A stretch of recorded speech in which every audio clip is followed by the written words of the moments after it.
Salut les petits loups, alors on se retrouve aujourd'hui pour une nouvelle vidéo, une petite vidéo rapide. Bon, on va reprendre après cette petite interlude à cause d'un problème de dos qui est assez chronique chez moi, ce qui me saoule bien d'ailleurs. Bon, on va reprendre les bonnes vieilles habitudes de faire nos vidéos. Donc je suis content de vous retrouver, mais même en arrêt, j'ai quand même fait pas mal de choses. Il va y avoir, les projets ont continué, il va y avoir prochainement un podcast qui sera disponible justement donc sur ma chaîne, que j'ai tourné avec mes amis ce dimanche il y a quelques jours. Donc, il y aura ça qui va arriver, et puis pas mal d'autres projets, dont un que je vais vous parler aujourd'hui. Alors voilà, donc dans les futurs projets de la chaîne, il y a le fait de pouvoir faire des rapports de bataille. Bon, donc je suis en train de m'occuper de faire un studio pour pouvoir enregistrer des rapports de bataille, créer une des tables de jeu, etc., etc. Et donc pour créer toute cette ambiance, ce bureau, ce studio, etc., etc., bon, il faut pas mal de brousouf, hein, on va pas se voiler la face, ça coûte quand même de l'argent. Et donc j'y vais petit à petit, j'espère pouvoir le faire cette année normalement. Je tablais au début sur juillet-août pour commencer en septembre, et là bon, je vais voir comment ça se passe, mais bon, je maintiens ce cap, j'essaye de penser à ce moment-là pour le mois de septembre, sinon ce sera peut-être un peu plus tard, mais bon, c'est des projets qui me tiennent à cœur et qui vont arriver de toute façon sur la chaîne.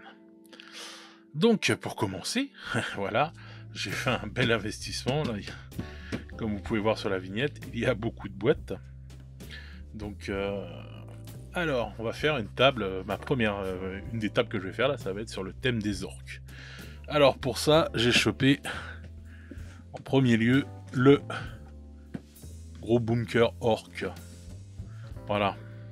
Donc tout ça sera peint en vidéo, etc. Donc vous verrez ça prochainement.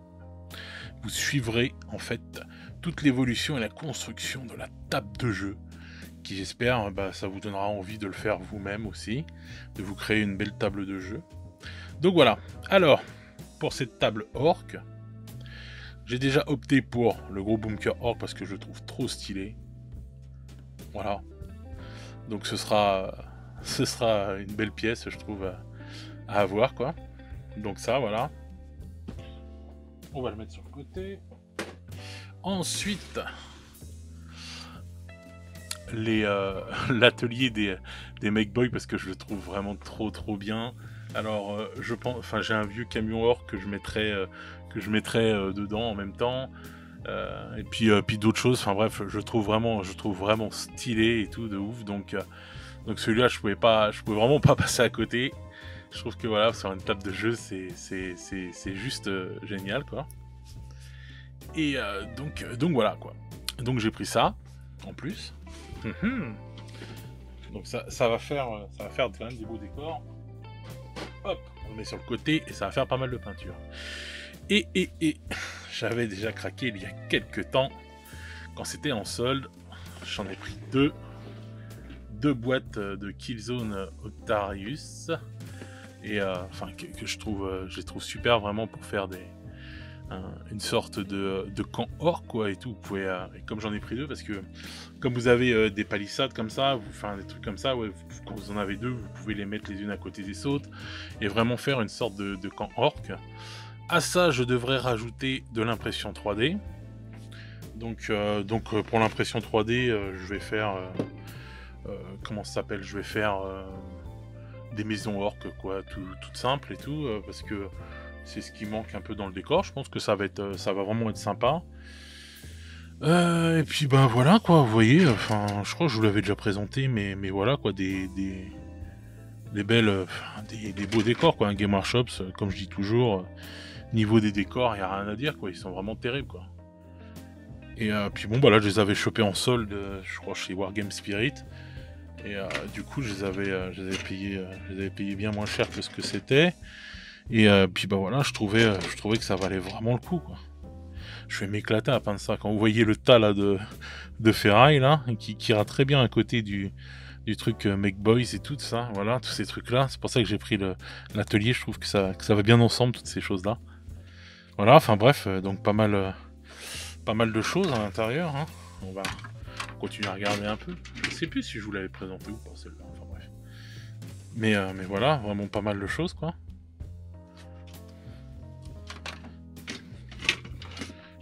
Voilà. Vous voyez ces barricades là, enfin ces grands murs là et tout, quand vous en avez plusieurs, je trouve que ça fait bien stylé, ça fait une sorte de fort post-apocalyptique, hein. Mais bon, c'est les orques quoi. Voilà, une roue qui se trimballe. Donc voilà quoi, je trouve ça vraiment pas mal quoi. Et puis ça, ce bâtiment, enfin ce décor là, les citernes, là, je les trouve vraiment classe. Donc ça va me permettre de vous faire voir comment on les peint. Et puis bon, bah dedans il y a, comme c'était pour Killzone, il y a les terrains. Ça, je pense pas m'en servir. Je pense que je vais peut-être les revendre. Si ça peut servir à quelqu'un. Comme j'en ai deux en plus, ça peut faire une bonne table, quoi. Je vais voir ça et tout. Parce que moi, je vais pas m'en servir. Je vais faire mon propre terrain. J'ai pas envie de partir vers un tapis néoprène. Je suis assez à l'ancienne, moi, et tout. J'aime bien faire mes propres... même si le tapis, c'est vrai que c'est... Excusez-moi, ça fait un peu de bruit. Même si le tapis, c'est vrai que c'est vachement pratique, quoi. Même pour ranger et compagnie, mais... Je viens d'un temps où, où les tables de jeu, on les fait avec du polystyrène, et j'ai du mal à m'en défaire de ça, et de passer au tapis néoprène, donc je pense que je vais encore faire du tapis, parce que je trouve... Enfin, pas du tapis, voilà, ça y est. Je recommence avec mes lapsus. Du non révélateur. Je vais faire ça en polystyrène, parce que ça permet de faire des dénivelés, ça permet de faire des trous, et de vraiment mettre du relief en 3D, quoi. Alors que les tapis, bon bah ça reste... c'est beau, quoi, et tout, mais ça reste de la 2D, quoi. Et moi j'aime bien quand il y a des aspérités, ou coller des petits cailloux, des trucs, des machins, voilà, quoi. Donc, et puis bon, après, ranger deux tables, enfin, deux ou trois morceaux de polystyrène, ça va encore. Dans le studio, je vais pouvoir m'arranger pour bien les mettre et tout. Et puis après, par-dessus, tu mets un truc pour les recouvrir, pour pas que ça prenne la poussière. Généralement, je les mettais dans des grands sacs poubelles, en fait. Et comme ça, ça évitait de prendre la poussière. Et s'il y a quelquefois des petits, comment ça s'appelle, des petits bouts de sable qui vont s'en aller, bon malgré que normalement, vu comment je m'en occupe, ça s'en va pas. Mais s'il y a des petits bouts de sable ou des petits bouts de cailloux, on va dire ça tombe dans le sac, quoi. Comme ça vous en fout pas partout. Et puis dans le sac poubelle, c'est rangé, ça prend pas la poussière, et voilà, c'est tranquille. Et puis les plaques, vous les entreposez les unes sur les autres, et dans la logique des choses, il y a pas de souci, quoi. Enfin bref.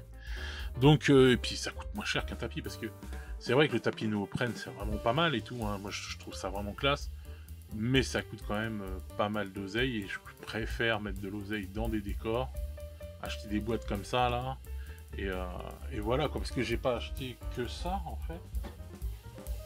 On va faire un peu de teasing. J'ai aussi acheté ça, voilà. Je sais plus, c'est la Aegis ou Aegis Defense Line et tout. J'en ai pris une parce que je voulais voir comment ça donnait, et je pense que je vais en prendre une deuxième, peut-être une troisième. Voilà, parce que ça va être une autre table, enfin une autre idée que j'ai d'une table de jeu, parce qu'il va y en avoir plusieurs pour 40K et pour 30K. Et comme en fait, moi, pour 40K, on va faire surtout avec tout ce qui vient de sortir, avec les batailles de combat de patrol, comme je vous avais dit. Donc c'est l'équivalent de 2 terrains de Killzone. Donc voilà, quoi, c'est pas des trop grosses tables. Donc voilà, quoi. Donc même là, ça se trouve, j'ai même, avec ces deux boîtes-là, j'ai même sans doute trop de décors, hein. Donc voilà, mais bon, ça va permettre de... en fait, on n'a jamais trop de décors. En fait, ça va permettre de permuter, même si on fait une table orc, vu que j'en aurai pas mal, ben en fait on va se retrouver avec, ce sera jamais la même table quoi, si on se démerde bien quoi. Donc ça peut être vraiment cool.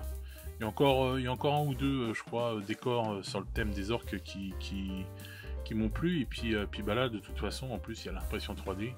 Là, j'ai déjà m'occuper de faire des maisons. Je pense que je vais en faire 2 ou 3. Ouais, 2-3 baraques et tout pour voir ce que ça donne. Et puis voilà, quoi. Ensuite, je vais passer, je vais faire une autre table et tout, parce que bah là, avec la ligne de défense, là, je pense que je vais faire une table un peu, vous savez, si vous avez vu le film un peu Starship Trooper et tout, là, où quand ils se font tous attaqués et tout par les aliens, ça fait longtemps que je vais faire une table de ce style-là. Et après, j'ai pas mal d'autres idées de tables de jeu encore que je veux faire. Mais bon, déjà là, on va commencer avec cette table orc. Donc, il va y avoir une grande série de vidéos qui vont arriver sur la chaîne où je vais bien sûr monter ces décors, les peindre et vous montrer pas mal d'astuces grâce à ces décors-là, dont on va pouvoir commencer enfin les vidéos pour vous montrer différents produits pour faire et différentes techniques pour faire de la rouille. Il va y en avoir beaucoup parce que j'ai beaucoup de techniques pour faire de la rouille et tout sur différents supports. Donc ça c'est quelque chose que je veux partager avec vous pour pouvoir vous apprendre justement à les faire parce que c'est très simple en fait. Comme ça vous pouvez les reproduire et ça donne tout de suite plus de gueule à vos décors. Donc je vais vous faire voir comment on fait une super belle table de jeu et comment c'est facile en fait, même en étant un piètre peintre, on n'a rien à faire, c'est du décor, comment c'est facile de peindre et de faire une belle table de jeu parce que c'est toujours beau d'avoir une super table de jeu, ça donne vraiment envie. Bon voilà, petite coupure, j'avais plus de batterie sur l'appareil, donc voilà, voilà. Donc oui, donc je vous dis, de faire une belle table de jeu, c'est vachement, ça donne vraiment envie de jouer quoi. Une belle table de jeu, voilà, tout de suite quand tu le vois. Combien de personnes dans les vraies boutiques ou dans les boutiques games quand vous rentrez et vous voyez la table de jeu, vous êtes là, vous faites waouh, putain, c'est trop classe, ça donne trop envie de jouer, etc. etc. Ben voilà, et ben moi je vais vous faire voir comment vous pouvez faire ça chez vous, que ça vous ne prenne pas beaucoup de place à ranger, que ça vous fasse pas trop chier et que vous allez pouvoir aussi kiffer comme dans les magasins games ou comme dans les autres magasins de revendeurs qui ont souvent des belles tables de jeu. Et ben voilà, là vous allez pouvoir voir comment vous faire une table de jeu très bien, sans que ça vous coûte une blinde. Bon, mais là les décors, moi j'ai pris ça et tout, voilà, c'est pas non plus donné, mais en fait en achetant progressivement, vous pouvez vous faire une table en vous servant d'impression 3D, etc. Vous pouvez vous faire une table de jeu pour presque rien. Si vous prenez... Enfin, faut pas... comment dire, encore une fois, faut pas se dire « Ah putain, vas-y, faut tout que j'achète d'un coup ». Non. Surtout si vous n'avez pas beaucoup de temps pour peindre. Même si ça met 3 mois à se mettre en place, votre table, vous en avez rien à faire. Ce qui compte, c'est toujours le résultat. C'est pas le temps que ça va prendre ou quoi que ce soit, c'est le résultat. Donc, autant se dire, bon bah tiens, je commence, on va dire, au mois de janvier et tout, je commence une table et tout, bon bah je me prends le gros bunker orc, hop, dès qu'il est fini, dès que je l'ai fini de le peindre et qu'il est fait, hop, je prends autre chose. Voilà, je prends le truc Makeboy, tac tac. Si j'ai des imprimantes, je m'imprime. Mais tant que j'ai pas fini le premier truc que j'ai pris, il faut les prendre petit à petit. Je n'en achète pas un autre. Ça évite d'avoir une pile de trucs qui attend et tout. Moi, je peux me le permettre parce que je vais les peindre à la chaîne et que je vais très vite à peindre ces choses-là, puisque c'est mon métier depuis des années. Mais pour un débutant, ne vous jetez pas tout de suite à prendre plein de trucs en masse et tout, parce que souvent, sur certaines personnes, ça les décourage de voir ça. Parce qu'ils sont contents dans l'achat et tout, ils ont la pulsion, la fibre acheteuse et tout, et qui dit « Ah putain, j'ai tout envie d'avoir tout de suite et tout, avec trop bien ma table et tout, etc. » nanana. Et puis après, quand il rentre à la maison, au bout d'un moment, bon bah il va s'y mettre et tout, et puis après il va avoir moins de temps parce qu'il va avoir du taf, parce qu'il va avoir ceci, parce qu'il va avoir cela. Et puis il va voir le truc, il dit « Merde, oh là là, ça, c'est long, c'est ceci, c'est cela. » Et puis il voit son truc, sa pile de figurines et tout. Enfin, sa pile de décors. Il se dit « Ah putain, ça avance pas et tout. » Puis les temps passent, les mois passent et voilà. Non, vous prenez un truc, vous commencez par exemple par le gros bunker orc. Et tant qu'il n'est pas fini, bah, même si vous le finissez au mois de février, bah, on s'en fout. Mais tant qu'il n'est pas fini, vous prenez pas autre chose. Et si au mois de février, quand vous l'avez fini, vous savez que dans les semaines qui viennent et tout, vous n'allez pas avoir de temps de peindre, eh ben vous ne prenez rien. Ça sert à rien de reprendre quelque chose qui va prendre la poussière chez vous en attendant. Votre bunker orc, vous le mettez dans une boîte en plastique et tout, il va attendre au chaud, il n'y a pas de problème. Voilà, il prendra pas la poussière en plus, ou dans une vitrine si vous en avez une. Et après, hop, vous dites, ah tiens là, au mois de mars, j'ai un peu plus de temps. Bon bah voilà, clac, je vais prendre l'atelier machin, ou je vais me faire 2 ou 3 maisons, et puis voilà. Mais sinon, non. Voilà, et vous y allez tranquillement, et hop, vous allez pouvoir faire votre petite table de jeu qui sera très bien, et sans vous prendre la tête. Voilà les amis, c'est très important, écoutez bien, hein, j'essaye de vous donner les meilleurs conseils que mon expérience peut vous apporter. J'essaye vraiment dans toutes mes vidéos de vous donner des bons conseils, parce que je me mets à la place de tous les débutants, hein. J'ai été débutant moi un jour, et voilà, et puis au fil du temps, avec l'expérience, hein, quand on a plus de 30 piges d'expérience dans le domaine, on commence à savoir pas mal de choses quand même. Et c'est mon but dans cette chaîne de transmettre tous ces petits tips, quoi, on va dire, pour vous apprendre et tout, enfin vous montrer comment même consommer et comment appréhender les choses, et voilà quoi. Donc là, le projet Table Orc va nous suivre pendant quelques temps dans plusieurs vidéos, et en parallèle de ça, vous allez avoir plein de choses et tout qui vont arriver. Donc voilà les petits loups, écoutez, je suis bien content de vous retrouver, j'espère que cette petite vidéo vous aura fait plaisir, et que vous serez au rendez-vous. Dites-moi dans les commentaires si vous avez des tables de jeu, ou comment vous appréhendez les décors, ou est-ce que les décors c'est pas très important pour vous, enfin je sais pas, dites-moi. Pour moi, une belle table de jeu, des beaux décors, c'est autant important que des belles figurines, voilà. Tout va de pair, etc. Moi, quand j'ai commencé le hobby, je vous dis, je rêvais, je bavais sur les tables que faisait Game Workshops, et donc voilà, mais je reparlerai dans d'autres vidéos. Donc sur ce les petits loups, on se retrouve très vite pour une autre vidéo. Je vais finir normalement cette semaine les premières, je vais finir la boîte que j'ai pris là du Mega Set Army Painter. Il y a d'autres choses qui vont arriver ensuite en test, vous allez voir ça dans la rubrique communauté. Et puis après, je vais comme elles vont bientôt sortir, je vais continuer les tests des autres peintures Army Painter qui sont sorties dans le Mega Set et que je n'ai pas eu. Bref, donc plein de choses qui arrivent les petits loups. Moi je vous dis à très vite pour de nouvelles aventures. Prenez soin de vous. À bientôt. Ciao ciao les petits loups.